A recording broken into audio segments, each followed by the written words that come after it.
আসসালামু আলাইকুম প্রিয় দর্শক, আমি এই মুহূর্তে দাঁড়িয়ে আছি আমাদের নরসিংদী জেলা শিবপুর থানার জয়নগর ইউনিয়ন অষ্টনী গ্রামে।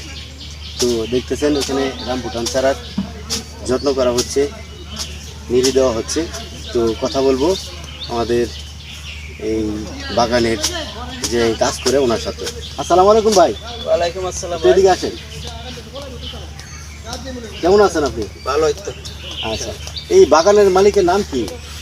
জামালউদ্দিন সাহেব। ও আচ্ছা, ওনার এই বাগানের মালিকের নাম জামালউদ্দিন সাহেব। জি। ও আচ্ছা, তো আপনার দেশের বাড়ি কোন জায়গায় ভাই? সুনামগঞ্জ ধর্মঘোষ উপজেলা। ও আচ্ছা, আপনার নাম? আলমগীর। আলমগীর। আচ্ছা, আপনি একটু কাছে আসেন। আমার কাছে আসেন। আসসালামু আলাইকুম প্রিয় দর্শক, আমি এই মুহূর্তে কথা বলতেছি যে জামালউদ্দিন সাহেবের যে বাগান আছে, এই বাগানের মধ্যে উনি কাজ করেন। ওনার কাছ থেকে সাজেশন নেব যে আপনারা কোন ধরনের চারা আপনারা ক্রয় করবেন, নিয়ে রোপণ করবেন।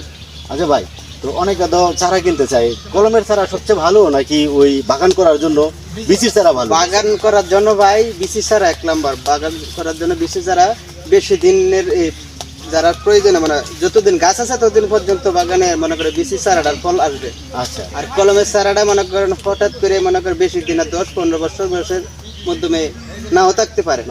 তবে সবচেয়ে ভালো হিসাবে বিচির চারা। বিসির চারা এগুলি আপনার গ্রোথ অনেক ভালো, অনেক বড় হয় চারা, অনেক বড় হয় আর সব দিক দিয়ে ভালো, সবসময় ফল দেয়। সবসময় ফল দেয়। আচ্ছা প্রিয় দর্শক, কথা বললাম এই বাগানের পরিচর্যা একজন লোক পরিচর্যা করেন, ওনার বাড়ি সুনামগঞ্জ জেলায়। তো ওনার কাছ থেকে তো শুনলেন যে কোন ধরনের চারাগুলি আপনারা রোপণ করলে সবচেয়ে লাভবান হবেন। সবাইকে অসংখ্য অসংখ্য ধন্যবাদ ভাই, আপনাকে অনেক ধন্যবাদ। আচ্ছা, আসসালামু আলাইকুম। ওয়ালাইকুম সালাম।